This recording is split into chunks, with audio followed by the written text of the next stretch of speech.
Well, welcome, folks, to this edition of the 700 Club. The worst of the worst.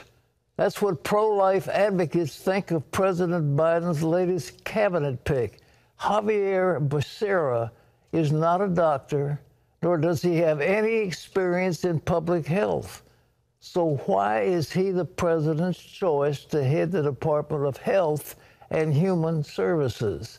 And what does his nomination say about Joe Biden himself? CBN's White House correspondent Ben Kennedy has the latest. To build back a prosperous America, we need a healthy America. Javier Becerra comes to this role after more than 20 years in Congress and succeeding Kamala Harris as California Attorney General. Now he's preparing for his new role in leading the agency most involved with regulating abortion. That worries pro-life advocates. If we had a list of the worst people to choose, certainly Javier Becerra would be at the top of the list. Nance calls Becerra a pro-abortion activist based on his court cases. There's the famous Supreme Court case of NIFLA versus Becerra, in which Javier Becerra was trying to force crisis pregnancy centers to promote abortion. We had to take that case all the way to the Supreme Court. The Little Sisters of the Poor also took their case to court after Becerra tried to stand in the way of them wanting to not pay for abortion-causing contraceptives in their health plans. Becerra also supported charging undercover journalist David Daleiden with 10 felony counts, stemming from his 2015 videotape exposing Planned Parenthood's alleged involvement in the trafficking of aborted baby body parts. Critics have lined up to fight the nomination. In a tweet, Senator Tom Cotton said Becerra spent his career attacking pro-life Americans. Congressman Dan Crenshaw agreed, calling Becerra the worst possible cabinet choice. The Susan B. Anthony list went further, saying Becerra is aggressively pro-abortion and a foe of free speech. And not all in Biden's own party might be on board with the appointment. Kristen Day of Democrats for Life tells CBN News some congressional Democrats will fight some of the administration's pro-abortion policies. He's not a doctor. Becerra's qualifications are also in question, with critics saying the 62-year-old is not a medical professional and has no public health experience. The new commander-in-chief disagrees, though, highlighting Becerra's effort on health care and fighting to protect the Affordable Care Act. Rick Pollock, president and CEO of the American Hospital Association, calls Becerra a champion for affordable health access and coverage and the right person to lead the nation through the pandemic. Crisis tested, defined by a deep sense of duty, honor, and patriotism. They're already ready to jump in, and they're going to be ready on day one to spare not a single effort to get this pandemic under control. Given the current COVID picture, combined with Democrats barely controlling the Senate, Becerra is expected to be confirmed despite likely Republican opposition over issues like abortion. Ben Kennedy, CBN News, Washington. Well, we got him as president, and you're going to have to live with it unless something dramatic happens. Well, in other news, another of President Biden's nominees is in trouble with the Senate. Well, who's opposing her? And why did she delete more than 1,000 tweets? Stuff she'd said in the past she doesn't want to see in the public eye. John Jessup has more from CBN News Bureau in Washington. Thanks, Pat. Neera Tanden, Biden's pick for White House Budget Director, may be his first nominee to be defeated. Tanden needs 50 votes in the evenly divided Senate, but Republican Senators Mitt Romney and Susan Collins oppose her nomination, as well as West Virginia Democrat Joe Manchin. In her hearings, Tanden apologized for attacking Republicans on social media in recent years, like calling Senator Tom Cotton a fraud and saying that vampires have more heart than Senator Ted Cruz.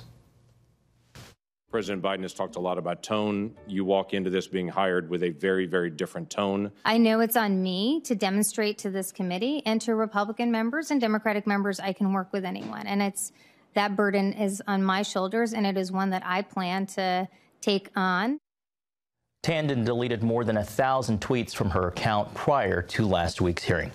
Well, the House Budget Committee approved the president's $1.9 trillion COVID relief bill Monday, setting the stage for a vote in the full House later this week. The two parties disagree on the size of the spending package. The nearly $2 trillion price tag includes $1,400 stimulus checks for most Americans and an extension of $400 weekly federal unemployment benefits. But Republicans object to many of the bill's provisions, leading to this challenge from the president. Let me ask them, what would they have me cut? What would they have me leave out? One provision Republicans object to, money to make schools safer during the pandemic, but that funding is not conditioned on schools reopening. This idea that Washington should be giving out $100+ million of new money to schools and not even requiring them to reopen, that's an insult to those children who are demanding that they go back to school. A Wall Street Journal editorial estimates that only about $825 billion of the bill relates to pandemic relief, and the remaining trillion is a combination of bailouts, expanding progressive programs, and outright pork. Republican Nancy Pace tweeted that the bill includes $86 billion in union pension bailouts, $35 billion in a bailout for Obamacare, a $1.5 billion Amtrak bailout, and a $1 billion bailout in foreign food aid. Mace called the bill a liberal blowout and said, stop calling it COVID relief. Well, President Biden and the nation paused to remember the 500,000 Americans lost to the coronavirus in the past year. That number is more than double the highest estimates from last spring. The president paying tribute to the victims at the White House. We often hear people described as ordinary Americans. There's no such thing. There's nothing ordinary about them. The people we lost were extraordinary. As the nation grieves, there is hope. The average daily number of cases and deaths are declining, and more Americans are getting their vaccines. As of this weekend, more than 13% of Americans have received at least one dose of a coronavirus vaccine. And in another positive sign, Johnson & Johnson says they'll deliver 20 million single-shot doses by the end of March, and if they get that FDA emergency authorization, Pat, which could happen as early as this weekend. You know, the thing that worries me and should worry you is that the Democrats always want to outline the negatives. They always want to keep us in a state of panic. And this country is suffering because of lockdowns, arbitrary lockdowns, shutdowns put in place by, in most places, by Democrat governors. We cannot stand this kind of thing. And the good news is that the cases are declining, and a lot of other things are happening, the vaccines coming and so forth, and we're getting so-called herd immunity. So when you look at that terrible spending bill, I'm asking our analyst tomorrow to bring us what is going to be if the debt we pay is up by 0.25%, 0.5%, and 1%. What will it do to the budget? It is unbelievable. We owe so much money. And to pump all that money out, $1 billion for overseas relief and so much for postal workers and so much to bail out the cities that are failing. I mean, it's just ridiculous. Of course, there are people that need help, and we ought to give them some help, but just give it to those who are affected by COVID and who need a bailout quickly. And the idea of giving people a couple $1,000s is not a bad idea, but then let's cut it off there. Let's not make it a Christmas tree, but that's what happens constantly in Washington. They don't act like it's their money. It's your money they're spending, but it's your children and grandchildren who are going to have to pay it back. John? Pat, frontline workers have been a vital part of the fight against the pandemic. Last year, as the virus devastated New York City, we introduced you to a nurse who sailed from there from Virginia to help out. Since then, Rachel Hartley has kept moving from hospital to hospital, in large part because she feels it's her calling from God. CBN's Eric Phillips has this update. Traveling nurses like Rachel Hartley get assignments where help is needed most.